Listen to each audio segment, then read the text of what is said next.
And we're live. It is Tuesday, May 6th, 2020, 5 o'clock p.m. We now know how Boris Johnson got coronavirus. The Guardian is reporting that number 10 Downing Street scientific advisors warned that the government should tell people not to shake hands on the same day that Boris Johnson visited a hospital and boasted about shaking hands, quote, with everybody. Meanwhile, the Washington Post is questioning whether press erred in reporting that Kim Jong-un was dead, while the New York Post is reporting that Kim Jong-un photos spark wild theories about a body double. We are not allowed to have fun anymore. But in lieu of fun, we are going to have a very interesting conversation today. Kate, bring us up to speed on our guest who is not here yet. Well, Will is on his way. To be fair, I think that I'm about to send him a separate Zoom link just in case he doesn't have this one. Oh, there he is. Great. Hi, William. Hi. Welcome. Hi. Not to make all of my guests be my friends from college, but Will is one of my oldest and best friends from college. I think oldest friend from college. We met our fall of my freshman year, and we lived together for 3 of the following 4 years of college. And then afterwards, I think for various periods of time. And then And so I watched Will go from being pre-med to being a doctor, and your residency at Bronx what was it? That Bronx Medical? Yeah. At Montefiore. Yeah, at Montefiore. And then you went to Callen Lorde and became a specialist in anal health and HIV high-risk patients and LGBTQ. I'm really glad that you're on the show. We kind of we're super interested in hearing about everything that Callen Lorde is doing and what's going on in Manhattan and New York and what the healthcare scene looks like. I think that I was really shocked to hear. Well, I think first we should start with kind of what Callen Lorde is to kind of explain it to people. Yeah. Cool. Yeah. So Callen Lorde, it's the 2 names. So it's Michael Callen and Audre Lorde. So Audre Lorde, the famous poet, general badass. Michael Callen worked for ACT UP, gay rights activist. And we started actually shortly after Stonewall. So we just had our 50th anniversary last summer as well. So it's the 50th. Stonewall is also the 50th for Callen Lorde. So we've been around for a long time. And so it was kind of in response. And we got built up during the AIDS epidemic. I work with a lot of the original HIV doctors in New York City. So there's a lot of history there. But we are a federally qualified health center. So we take care of people who don't have insurance, have crappy insurance, who are undocumented. Actually, I think 10% of our patient population is homeless. We do a lot of things, and we focus on the LGBT health in general. So all of us are HIV specialists. We also do hormone therapy for folks who are on that journey. And then what I do specifically, so I'm doing anal cancer prevention. So folks who live with HIV have a much higher risk for anal cancer. Is pretty actually remarkable. So what we do is actually the same thing. So we do pap smears. It's just the same thing as a pap for someone who has a cervix. And if the pap smear is abnormal, we do the next step. So if you have a cervix, it would be a colposcopy. But for us, it's all in the anal canal. So it's anoscopy, but it's the same. It's the same kind of disease process. It's the same kind of theory, and it's the same tools. I actually use a colposcope. So it's actually, if you know the medicine at all for cervical cancer prevention, it's really the same thing. The only difference is that the population is much more kind of reduced, because the general population anal cancer isn't a big deal. It's actually still a rare cancer. It's just specifically folks who live with HIV over a certain age. That was one of the things that was most remarkable to me in kind of looking at the history of HIV and AIDS, which was the how do you say it? The sarcoma. How do you say Sarkozy sarcoma? Yes, Sarkozy sarcoma. Or just KS. SKS. Thank you. No one's ever given me the very convenient acronym before. I just struggle through the definition, trying to say words. Yeah. So I think that you and I grew up at the very end of AIDS being a thing, being a life sentence. And so as a result, I grew up with like very afraid of AIDS, but then like by the time I was like sexually active, I was no longer kind of as afraid of it. And like it seemed much more treatable.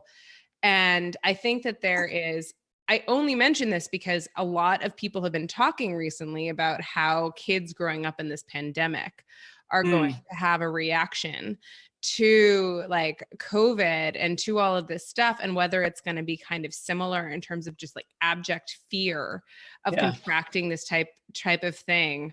I don't know. Do you have like a sense of that? Like of how people are? Yeah. I feel like all the germaphobes are incredibly validated right now. Yeah, they totally are. And you know, I'm not a germaphobe. Ben, are you a germaphobe? No, but I'm like, I you know, there's an old Yiddish saying, when everyone's out to get you, paranoia is just good thinking. You know, exactly. when there's a pandemic, you know, germophobia is pretty reasonable.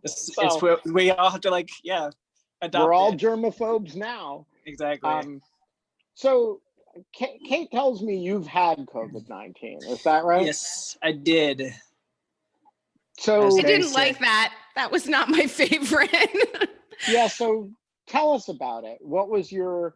It was horrible. Sorry, the range of human experience with COVID-19 seems to run from not noticing that you have it at all to being killed by it.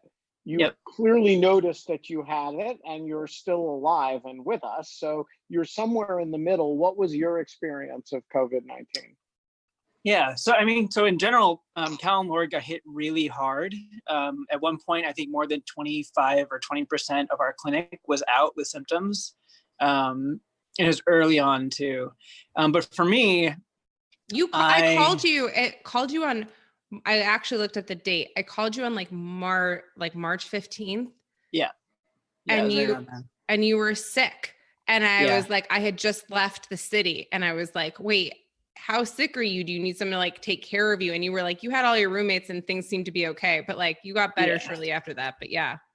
No, and for me, it started with a fever, which is like early on. That's kind of like what we thought was the classic presentation was fever, respiratory symptoms, and kind of like go from there. But yeah, so my fever was insane. It like went up to like, I got close to 103, but like 102.5 a lot of the time. Fever reducers helped a little bit. It's like everyone loves Tylenol now. It's like the best fever reducer. And I had a headache that like wouldn't go away, which is scary in retrospect because like now there's like all this talks about encephalitis that actually has like direct CNS involvement. And my fever lasted for 10 days. Like I had a straight fever, no break for almost 2 weeks. And then the lung symptoms, like I think it was unlike anything I've ever felt before. So I'm asthmatic, so I'm like used to lung stuff. I get bronchitis sometimes.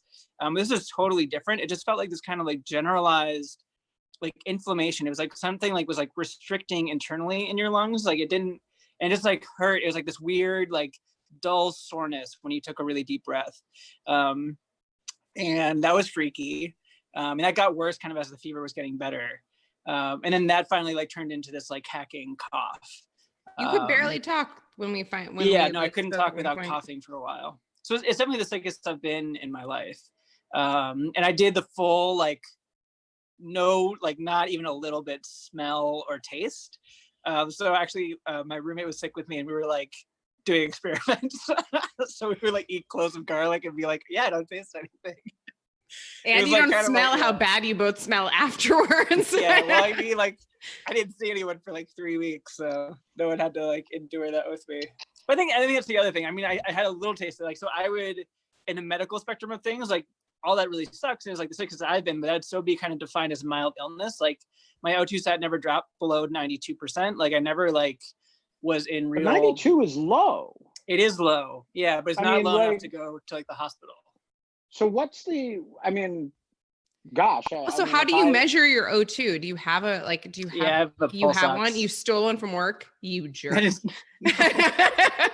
They like cost like $10. I mean, Yeah, Just kidding. I'm just giving him grief. Yeah, Callen So Lorde. like so I mean, a pulse ox, that's like 1 or 2% above where you're admittable to a hospital, right? Yeah, I mean, it depends on the overall clinical picture, but O2 stat is like kind of a nice kind of like go to like, are you okay or not? But yeah, I mean, part like beyond that, like you can also just like a clinical examination, it's like how hard people are struggling to breathe is like, you know, no matter what the O2 stat are, if they look like they're about to tire out, like that's like also a concern. But yeah, no, so like for me, like I was like, you know, as it's weird to be sick and a doctor like taking care of yourself with like no one around. So I had to like come up with like, you know, these are the things that are gonna happen if I have to go to the hospital. I never hit any of those, which I'm thankful for. So like, yes, for me, even though it was shitty, it was still, it would be considered like a mild infection. And what are, when you're, you know, from your perspective, both as a clinician and as a patient, if somebody is experiencing mild symptoms, which don't sound that mild, actually, Yeah, you know, they're intense. a continuous 102 fever for 10 days is I mean, were you achy all over? Yeah. Yeah, the muscle pain was really intense. So myalgia is like the clinical term for it. And those like hit me pretty hard for the first few days, but those were actually the first symptoms to go away. Like it was like after a week, those went away. And the fever was like fluctuating. It's like 102 was like the high point, but like during the day, like I would take fever reducers and it would go down to like 100. Yeah, there was like, if it was continuously like 102.5, like I would have got insane. Like you just get like delirious at that point. Right. So what would have been for you the clinical or experiential symptoms that as a clinician you would have said, okay, time to go to the hospital? Yeah, I think when you can't catch your breath, I think it's like mostly for COVID, it's like respiratory driven. Like those are the real kind of concerning, like when people start to collapse, like that's what is happening.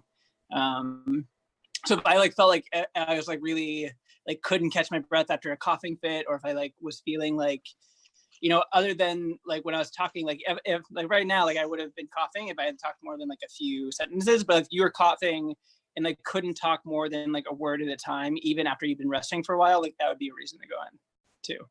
I'm so glad you're okay. I just like, yeah. I haven't seen your face since everything's happened. We just talked on the phone and just like, I'm really glad to see you. Yeah. Can you talk to us a little bit about like what happened with Callen Lorde and like how they've transitioned into this incredible, it sounds like they're doing an incredible service. And I wonder how many other places are kind of like meeting them in that. And not many, it's like, I would imagine. Yeah, no, it's interesting. So first of all, like Callen Lorde regular, like proper, like we have 2 clinics right now in the Bronx and on 18th Street. And I guess 17th Street too, but it's entirely shut down for a little while. And now we're like seeing patients on site, but it's like very kind of like reduced. I think what you're talking is that we contracted with Housing Works through DHS, so the Department of Housing something. But DHS is like the giant, like they run the shelter system in New York City. And we are staffing a converted hotel in Long Island City to take care of folks who are in the shelter system who either tested positive for coronavirus for whatever reason, or have symptoms, so they can't be in the regular shelter system anymore. So they're getting shipped to this isolation hotel, and we're doing the medical staffing there.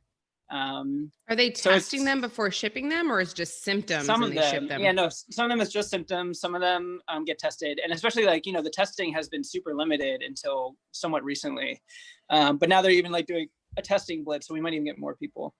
But you know, so it's super complicated because like it's not a hospital, it's not a nursing home, and it's not a shelter. Like it's like literally hotel rooms. And at one point we had 130 to 140 residents, and we only had like, you know, 2 doctors on site. And people were really sick, have really complicated psychosocial circumstances. You know, like that's kind of like comes with the population. What do you mean by Um, psychosocial, just so people can kind of understand? So yeah, psychosocial is just like a catch-all term for like, mental illness, severe social isolation, severe mental illness, et cetera, et cetera, et cetera. Yeah. So Can yeah, those like if those people showed up in a hospital, what trauma. would happen to them? So I mean, like, what if a person with like paranoid schizophrenia stop taking their meds, contract, which is this, none of this seems like very far from like feasibility. Yeah. Contracted COVID on the streets of New York, was found kind of dying on the streets. Like, then ambulance is called to pick them up. Like, would they take them to you? Or would they take them to No. like Beth Israel? No, I mean, if people are sick, they have to be in the hospital. So we get people who are like no longer meet like criteria to be in the hospital. So by definition, like we shouldn't be seeing people who are super sick. But sometimes we do, either by accident or like, bureaucratic mistake. Or, people get sick at the hotel, and that's happened a few times too. Yeah, And but if no, so you're- I mean, it's normal. Like, if people, even decompensated psychosis, like if they're just like raving on the street, they would go to the psych ER. Like you can still do isolation in the hospitals, and like, it's like, so people are still going there, but it's more like the in between. So like, this is like a new crack for people to fall into. So like, if they can't go in the shelter, but they're not sick enough to be in the hospital, this is the new solution. Sorry, Ben, go ahead with your question, but then I have other ones. Yeah, so what's the patient volume now, and is it rising or falling? Yeah, so it was falling for a while. Now we're like at 60, I think, is our census, which is much more reasonable. Yeah. What was it at its height? What? How many do you have in there at like the height? Like 120, 130, I think. Yeah. And And how many what's people- the capacity of the hotel? It's a lot more than that.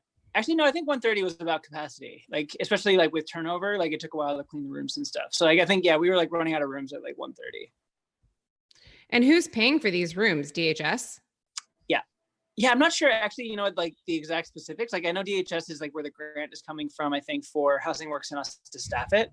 But I'm not sure if like the hotel is donating the space. Like I'm not sure like what the contract is. Like I wouldn't be surprised if there's some money changing hands, but I don't know the full details. It seems like a much smarter approach than, building field hospitals in Central Park, no? Yeah. Yeah, no, totally. And also, I mean, one of the weird things is like all the field hospitals kind of failed, where they weren't at capacity. Like there was even one like right next door to us at this hotel, and like the amount of like bureaucracy to get someone to that hotel and for them to like send people to us, like it just didn't work. So like, even when we had people who were super sick, like it like just worked out. We couldn't send them to this like place that was in a stadium nearby. So yeah, the field hospitals are definitely its own like separate kind of like weird side story that didn't really work out. So explain something to me, and I like, I don't want to, the field hospitals seem to me like a good idea, good experiment. And in this situation, I wouldn't want to do anything that disfavored improvisational ideas, including dwelling on the ones that didn't work, except to understand why they didn't work. Yeah. But so explain to me, like, what are you doing now? You're recovered yourself, evidently. Yeah. You're presumably been diverted off of anal cancers for the time being, or are you? Is that a sort of thing that's happening at the same time? Like, how are you spending your day? Yeah, so I'm working. I do 4 12-hour shifts at the hotel now. So yeah, you're right. So actually, it's interesting. So the procedures are actually considered high risk because COVID has been found in stool samples. So the procedure that I do is thought to actually aerosolize or possibly aerosolize the virus. So if I did it, it would be considered like a high risk for transmission kind of procedure. So we have to be very mindful of that in reopening. And the other thing is that that kind of work is inherently kind of preventative. So it's okay to delay it by a few months. I've actually been crafting like the letter to go out to all the patients. So it's not an emergency, and it's okay to delay that. And especially we need to balance, like right now, the most pressing concern, and a lot of the patients who need to come in for this procedure, the main risk for them is not like the 1% risk of getting anal cancer. It's the risk of getting coronavirus in the next few months. And unfortunately, even just traveling to the clinic takes a lot of risk. Like a lot of our patients aren't in the neighborhood. They're from all over the boroughs. It's actually like a big trip for a lot of people. So And then obviously the risk at the clinic too. Yeah, go so ahead. what does a 12-hour shift for you consist of? I mean, is it? Yeah, Like, I actually, walk how us many through times, it. tell them about like the last time you got assaulted. Will? Will? Yeah, that's it. I'm like, you Yeah, were no, I'll like, talk about she it. didn't really want to punch me. She just was punching me. And I was like, Will, you have Yeah, a no, it's higher complicated. tolerance than most people. So yeah, the work, so we do 2 sets of vitals a day. So, I mean, a lot of it is kind of like figuring out ways. So yeah, so monitoring people who are sick, right? So we had a few people who were like, you know, end stage cancer, one with melanoma, one with lung cancer, another one with like end stage liver disease. So like we have people who are actually like, you know, could potentially, and then on top of that, possibly have coronavirus or do have coronavirus. So there's like a lot of kind of like triaging and observing people who we're worried could go south real fast, and just kind of like waiting to see when we need to call EMS, if we need to call EMS. And then another part of it is that these folks are getting like tossed all around the city. And so many of them have pretty complicated chronic health issues. So trying to get a handle on, you know, prescribing them meds, getting them meds for their chronic health issues, including a lot of folks who are on Suboxone and methadone, and that can be really tricky kind of bureaucratically. So like I have my Suboxone license, so I can prescribe that. So like kind of like making sure people are stable and not withdrawing and all that kind of stuff. So it's really kind of How like— do you figure out when people are like have coronavirus versus like are withdrawing from drugs? Yeah, I mean, there's some overlap, but I mean, there's like, you know, so with coronavirus, it's like usually like fever and respiratory stuff. Like the muscle aches and the jitteriness can go with either. But yeah, no, it's pretty, I mean, like, and I would say that most people are pretty forthcoming when as a doctor, you ask them like, what's going on? Like, cause they, you know, they don't want to withdraw, like withdrawing sucks. So they are usually pretty honest about what's going on. Interesting. Yeah. So that's been like, I've been thankful to like be able to like take care of that a little bit. And we've even been like people who have been like using street like opiates. We've transitioned a few people successfully onto Suboxone, so it's like a little silver lining that like we get them to a program, even temporarily. But you know, it's like for me, it's like you really show up and there's always stuff to do, but like it mostly feels like putting out fires. So Kate's alluding to like there's always like some kind of crisis happening, whether that's like someone like, you know, who's tanking. I had a woman who like lied about being 5 months pregnant and like had all these like symptoms and like, you know, so it's like a lot of kind of like some of the more complicated things have been more mental health related. And one of the more intense ones was this woman who has a history of violent outbursts and paranoid schizophrenia, who is starting to endorse auditory hallucinations.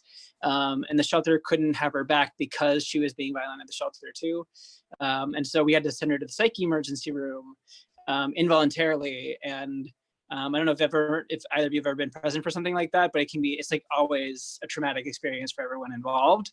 So I was braced for that, but I wasn't exactly like, I think I underestimated, because she was like actually very kind of like quiet and like, I would say very guarded that day, but like, I like wasn't expecting this like immediate violent reaction. So I kind of got caught in the moment, because I felt like, you know, so we could call the EMS and I felt like I had to give her a heads up. Like I felt bad, just kind of like surprising her with, you know, police and EMTs at the door. So I felt like I should at least try to kind of like talk her through it. But it went like, I was like, you know, it's not safe for you to be here anymore. We really need to go somewhere else. And it like went from that to like punching me like immediately. Yeah, and it was rough. It was definitely one of the more intense experiences. But it's also, yeah, like it is also like a throwback to Monty and residency. Like, this is not, you know, these are some of the more intense experiences in my life, but like they also like kind of match what I've done before. Like I had to like run down a woman who was delirious in the ICU once at Monty. And that's what I was thinking about with this one too. Yeah. I mean, Yeah. I feel like a lot of your story, like, I mean, you've decided to help really at-risk populations. And so like, that's going to have some, and like, so like, to a certain extent, I don't feel sorry for you. And then like, this is what you've decided you're going to do. But at the same time, of course, I'm like, I love you and you're like my best friend. And so like, I don't want anything to happen to you. But there is like a certain amount of craziness. I'm just kind of very interested. I've been speaking to a few friends in Brooklyn and New York, and like people are just saying that the landscape of the entire place has changed, and like at night there's just no one walking around, and that like it feels a lot less safe. Like still nothing huge is happening, but it feels like there's a lot less, like there's a lot more risk. Of course, you heard about like Cuomo pulling all of the homeless people out of the subways and forcing them into shelters, and all of those problems. Like you live in Bushwick, Mm-hmm. and you're dependent on the subway. Wait, do you still have a car? I can't remember. You don't have a car. I've actually been using this service called Revel because they gave free rides. Oh to yeah, all the Revel, the healthcare little workers. scooters. Yeah, which is great. So it's entirely free for healthcare workers if they're traveling to like their essential job. So I've been using that mostly to get around. Revel, for those that don't know, is a really great kind of like car-to-go service that kind of got it, that is like with just little scooters. Yeah. And so anyways, but so that's great. But I just kind of like, I don't know what I know it's kind of it's a long-term projection, but like, do you have feelings about like what it's going to be like to stay in New York for the long term, and what the culture of New York is going to be like for the long term? I feel like any long-term conversation, like what's crazy is like, this is a science story and the science is like unfolding. So even predicting like what's going to happen a month or two from now, like it's really like depending on like what we learn about immunity and the antibody tests. And like, so I feel like that's kind of, like the one thing about New York City is like, we've had an insane exposure. Like when they've like done the, like the preliminary kind of like random sampling of antibodies, like I think it's like up to like 30 to 35% have antibodies at like just random grocery stores. And Bergamo, Italy is over 65% now. Is that true? Yeah, I mean, that's probably the most intense in the world in terms of, but you know, you're approaching herd immunity levels, and at that rate of antibodies. Yeah, as long as antibodies actually confer immunity. So right. I wish that we could have some certainty around that. Actually, like that would be great. And I think it will. I mean, everyone, any kind of like immunologist that you talk to, like it's reasonable to assume that's true. But I think the degree to which you're immune and how vulnerable or not vulnerable you are and how long, like those are all the crucial questions that are still unanswered. So I don't know. So like in terms of like, sorry, go ahead. If you have a question, this is a great time to get in. You know the drill. Pose your question or flag your question in the Q&A and we will rapture you in. We've got a whole lot of stuff on the table and all of it is fair game to ask about. So how much of your daily practice now is directly virus related? How much of it is indirectly virus related? How much of it is just ordinary business with the virus as background? Me specifically? Yeah. So I think, I mean, technically everything I'm 100% virus related because I'm working at this hotel. But even at the hotel, it's more people like put in this situation because of the virus, but a lot of it is like tangential. Like the people who are really sick, we have like one or two people who are really sick with corona specifically, but a lot of it's just more like the situation they've been put in because of this crisis. So even though that's like, they're at the corona, I call it the COVID hotel. Because of that, it's like the medicine is mostly not corona related. Right. Yeah. So we have a question from Jackson. Jackson, the floor is yours.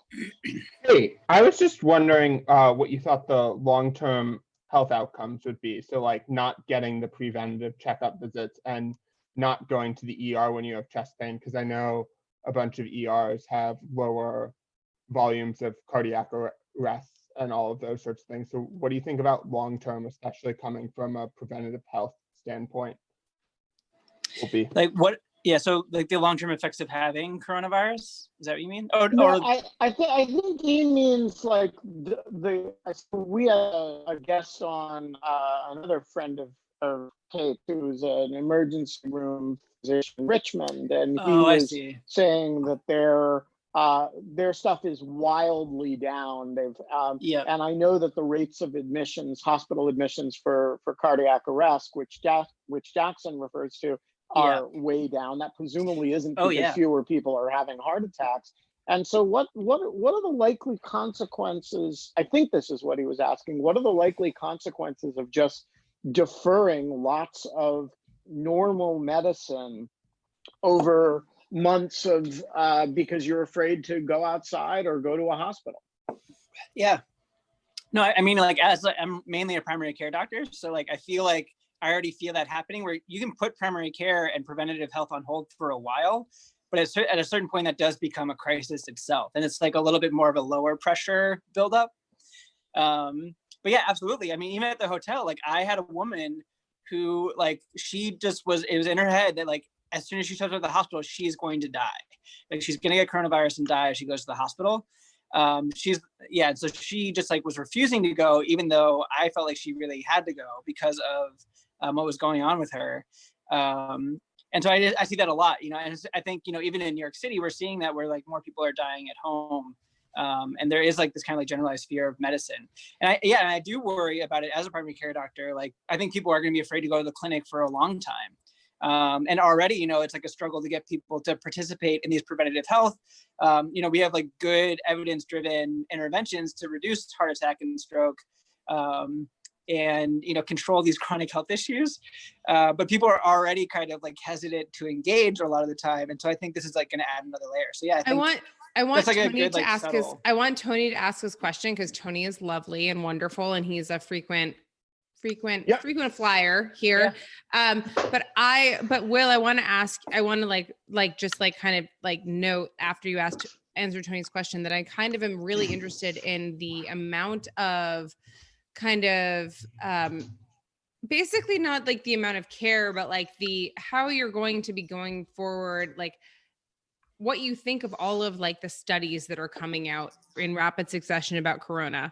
I know you, and I know me, and you and I both read a lot of like scientific papers and read a lot of stuff. And I'm just like really curious when, you know, what you're thinking about the papers that you're reading and the studies that you're reading and like the problems with them. So anyways, Tony, why don't you have answer that now, and we'll go to Tony afterwards. Oh, okay. You want to answer that now, Will? To avoid breaking up sequences of questions.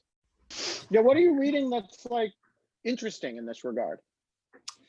Well, I mean, I think the most recent thing was the independent validation of antibody tests. Like these, like, you know, heroic scientists like around the clock did validation studies of like just 12 of like the multitude of antibody tests that came out.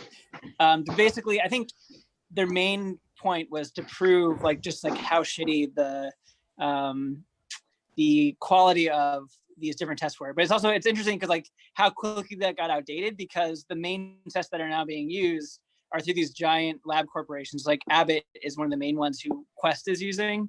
That wasn't part of that study. So like, I think one of the more, so that another interesting thing was the COVID toes. So like these case reports that were coming out of Italy, but it's like microvascular damage that caused an incredibly painful little red spot on toes. It was mostly with younger folks, and I actually saw it in a 22-year-old, and it was nuts. It's just like, so I think it's like this weird, usually, you know, this kind of all stuff happens like in the background, but now everyone's like watching science unfold in real time, and how quickly like there's like the hypotheses are being tested and things get outdated really fast. So I do think it's like really this like fast and furious, and like as I think it's both like fascinating and like terrifying at the same time. And I feel like a lot of medical people feel the same way. Yeah. Tony, the floor is yours. Hey, thank you much. And Kate, you're way, way too kind. I'll have to send you more pictures of my dog or something like that. So thank you.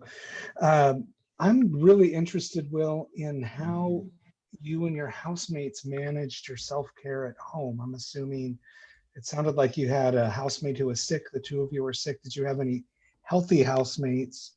or well housemates sharing your space, and what you did and what people should do when pressed into caring for a loved one at home. You know, what would be the advice for how to avoid spreading just everybody coming down with COVID? We have neighbors on both sides of our house who, like, all 4 people in the house ended up with the Yeah. sickness. Yeah, I would say so. That's a great question, especially because they do believe that a lot of the drive, like the infection, is being driven by kind of like close contact. So there are like these events where people spread it at a big event, but a lot of it is like it's harder to avoid it when you're in the house with it. So I mean, it's all. So I mean, like the kind of like basic stuff, like, you know, try to isolate as much as possible. So like I stayed in my room.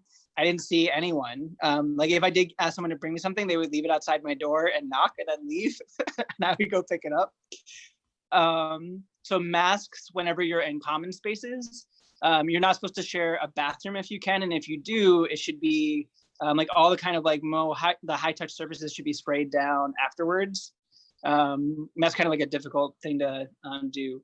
Another thing that people like don't think about quite as often, and it's harder when it's colder, but to ventilate as much as possible. So opening up windows to get some like cross current going, because that can help a lot in terms of like clearing out infectious viral particles. Yeah, and then I mean, like you have to be mindful of everything that person's touching. So another thing is like linen. So if you should either watch them yourself or just be wearing gloves and a mask and like full kind of like protective gear if you're going to be washing it for someone else. And those are kind of like the main things. Did everyone in your house end up getting corona? I mean, they probably did. So one guy didn't have any symptoms. Yeah, I have 4 roommates. I'm one of 4. New York City, you're a doctor and you still have 3 roommates. But one of them just lost his sense of smell, but really didn't have any other symptoms. Another one, the guy who lives right next door to me is entirely asymptomatic. So I'm really curious, like, you know, to get the antibody test for all of us to see, because like the other thing we've learned that was like totally wrong at first, because this is data we were getting out of China, is that, and we were giving this advice to everyone, is that you weren't symptomatic unless you have, you weren't infectious unless you have symptoms. So we thought that asymptomatic cases were incredibly rare. And obviously now we know that that's incredibly wrong. So we think that like up to like 50% of folks will have asymptomatic cases. So that was like a huge shift. So I think it'll be interesting. Do you think that this is the future of this? Like now that the future of this is basically like, we're going to, everyone's going to get it. And like people are going to have it in various capacities. And we just really have to be able to care for the people that do get it. Or what do you think? Yeah, no, I mean, that's partly like the flatten the curve. So it's about mitigation instead of like containment, right? So like you're trying to so you're kind of accepting that a lot of people are going to get it. You're just trying not to overwhelm your hospital system, which is what happened in New York City. So there is kind of like that acceptance of there are going to be a ton of people who do get it, but trying to control the severity of it. Another thing that's like, you know, if you do all of these things, and if you wear masks and you kind of control it. Another thing I think why I got so sick is that like, I think dose also, this is like something that has been talked about, like dose also matters. So if you're getting like cough directly in your face without any protection, like you're going to get a much worse case of it than if you like happen to touch something and then touch your face. So even if like a lot of people do get it, I think like doing all these measures even matter to, on like a more personal level, to control the severity of a possible illness too. So you say dose, like we say dose matters, like the dose of the disease, like the dose of like, yeah, like how much virus you inhale. Right, how much virus. We don't know that for sure, but that's one of the theories for why we think maybe. Is that true? Is that true of like viruses generally, that it matters how much virus you get? It can. I mean, like I was thinking about it like one way. I mean, you know, it like kind of makes sense. Yeah, and like the chances of getting it's like, right, like I'm an HIV doctor, so like one of the risk of getting HIV on a single sex act, right, depends on where and how much, right? So if there's like fluid exchange versus no fluid exchange is like one of the questions we ask. So you can kind of think of that as like a dose as well. So yeah, it's like it definitely like correlates to other diseases. Oh, we have a question from John Shea. Oh, hey. Hi, John. That's my partner. John, hello. He's in the other room. behind me. I'm not in the I know. revealing other people's personal information. No, business. it's okay. So I figured if you or John wanted, John has been dying to that's ask Will fine, this but- question for a couple of weeks. So John, you Yep. can ask your question live now. I think once John, you have to welcome unmute yourself. To In lieu of fun. Hi, Will. It's nice to Hey, talk to John. you, and thank you for all the work you're doing to help New York City. My uncouth opinion about medical professionals is that hospitals and hospital administrators were woefully unprepared for this epidemic, that even major cities like New York might have 1 or 2 negative air pressure isolation rooms that, in case one case of Ebola somehow made it across a plane, and they didn't have an entire isolation wing for a highly infectious epidemic like this. And similarly, it seems like the protocols at most hospitals would be that a doctor would put on personal protective equipment for each patient and expect to change them for each patient, which obviously is completely not adequate for the kind of situation we're in now. What lessons do you think medicine has learned about managing highly infectious diseases? And if you were a hospital administrator, what would you do to prepare for the next epidemic after this one is over? Great question. Oh man, if I was a hospital administrator. Please don't become a hospital administrator. You have better things to do with your time. Yeah, no, I was thinking I never want to All do day that. Is what I was long, thinking. But I mean, I think, well, maybe this is a little bit different because I feel like actually hospital administrators would resist this. I think there is one of the main lessons is a lack of coordination. So one of the sad things, and this is also partly why the field hospitals failed, is there is this kind of there are all these walls and all these hospitals are incredibly siloed. And there needs to be some kind of we kind of scrambled to have some kind of semblance of organization for cooperation across the city. And I would argue that it never really fully happened. So, and what that means functionally is that some hospitals were incredibly crushed and overwhelmed. Even still, the Queen's hospitals are still struggling, where other hospitals were almost empty. There was actually, and this is all within New York City, so it's easy to kind of you can still transport people, especially when the streets are empty. But there was no kind of triage citywide. And I think that was a real failure. So I think having mechanisms for these events would be incredibly important in the future. I think that also goes into broader kind of I think a lot of people are talking about the lack of public health infrastructure in general. I think, and I see that as part of that, that we need to have protocols and contingencies in place for when these things happen. And I think you're touching on we didn't have a strategic supply of things that we knew we would need, even after I've since college, I had my senior speech writing class, I had a whole thing about how pandemic was inevitable. I was trying to scare people. I remember but people have been saying this. You also used to bring fruit flies home. Well, that's your apartment. The lesbian fruit flies, yeah. Drosphilia, which is a nicer name for bringing home fruit flies. I was like, hey, I just got all this new fruit. And you're like, hey, I have these containers of entire flies that would love to devour that. Totally. But yes, anyway. Yeah, no, and I think, and especially there should have been coordination between the private and public hospitals as well. And even the kind of military field hospitals, that just didn't happen. So I think that's one of the bigger failures that I saw, and I would try to address, if that answers your question.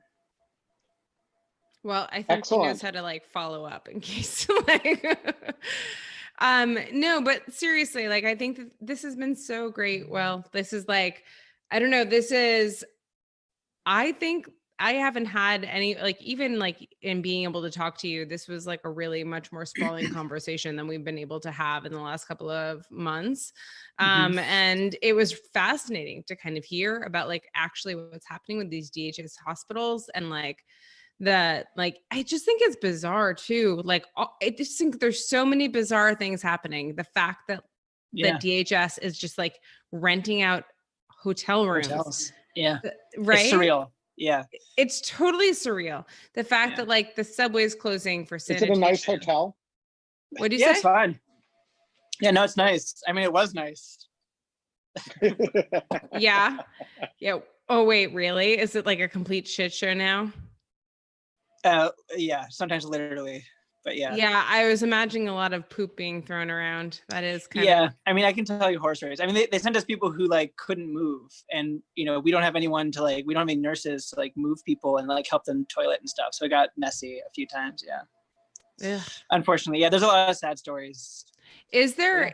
You said something about COVID being in like fecal matter. Is that a concern? Like, I know that like we're talking about it in terms of like washing your hands and everything else, but like, I don't know. Yeah, I don't think it's a main route of transmission at all. Like fecal oral transmission is usually like, you know, that's like norovirus virus on cruise ships and stuff, right? Norovirus rather. But no, I don't think it's a main vector, but like it's just like in very specific circumstances. So like if you like analingus, it might be a problem. But I think people are having sex in general. But for me, and like for people who do these procedures, like GI docs and colorectal docs, and then like, you know, my like weird little niche of like doing endoscopy, like it is this like strange, we have to be a little extra careful, and like we're probably have to delay procedures for a while. Yeah. Well, thank you for everything that you're doing, Will. And stay safe out there, friend. Incredible public service. Yeah. No problem. And I mean, it feels crazy, but yeah, it's great to talk to you guys. Thanks for having me. I love you. I'll talk to you soon. Too. Okay. Bye. Yeah. Well, there is, we were at one point at similar trajectories. We were both going to go be doctors, and now Will is like helping people in like the midst of the coronavirus. And you're doing remote property. And I'm like, yes, and I'm doing like in lieu of fun, more fun. No, he's truly one of the most incredible people. Like he's just wonderful. Not in like a precious kind of like, there's no Paul Farmer like grandiosity about him. There's nothing about ambition. He just like kind of just wants to help people and is going to do the hard work of helping people. And it's great. It's pretty amazing. Yeah. So what do we have on tap for tomorrow? Tomorrow we have Nicole Wong and Alex McElroy. Indeed, because tomorrow is the big news day, right? Big news day. Yeah, it's going to be an interesting day. I have lots of thoughts on things. All right. Well, what do you think? Well, I don't know. I mean, I am not to the news before the news. But we are going to have a conversation about it. And then on Thursday, I thought we could have my awesome colleague, Margaret Taylor, who's writes about Congress for Lawfare and at Brookings. And I would love that. Yeah, she's super fun or super in lieu of fun, and knows all kinds of things about all kinds of things. And then Friday, I don't know what's going on Friday. We'll figure that out. I have something written down, but I don't think that we actually know. Oh, maybe it was Emily Bell. We're going to have Emily Bell on. Yeah. That'd be fun. So do you have a sign off for us today? My sign off was in lieu of fun and also accurate introductions. You can still have us. That would be the sign off from yesterday, but yeah. Yeah, so but I think it's like kind of carried across a lot of episodes, to be honest. Yeah, that's one of the things about having no producers and having no preparation of any kind is you do get little facts wrong constantly, like the name of your guests or just like where they're like primarily based. And it's like, it doesn't sound like a big deal, but it actually is hard to get it precisely right because they know, and the people that know them know. And so like everyone else doesn't know, but like if you screw it up, it just feels bad. And you're just like, ugh. But it's okay, but it is actually hard. Because that's the point. It's like more of a cocktail party and audio diary than it is like a show. And but that's true, because the cocktail party would be like, here is this person. Right. Who like, is, and other. then I'd say 3 out of 5 things wrong. Name. Yeah, exactly. And then they'd be like, no, you're an idiot. And I'd like be able to just like be like, well, whatever. Now you know each other, so you can introduce yourself. So right. But So that's, what we're doing. yeah. All right. Well, we're going to finish a little bit early today, which is fine because there's no rule that says we have to go a full hour. So we will be back tomorrow with the special on the news edition for news that hasn't happened yet, so we can't talk about it. But until then, just remember, if you can't have fun, you can still come and hang out with us. In lieu of fun and in lieu of accurate introduction of guests and their backgrounds, you can still come and hang out with us. Bye, Ben. Kate.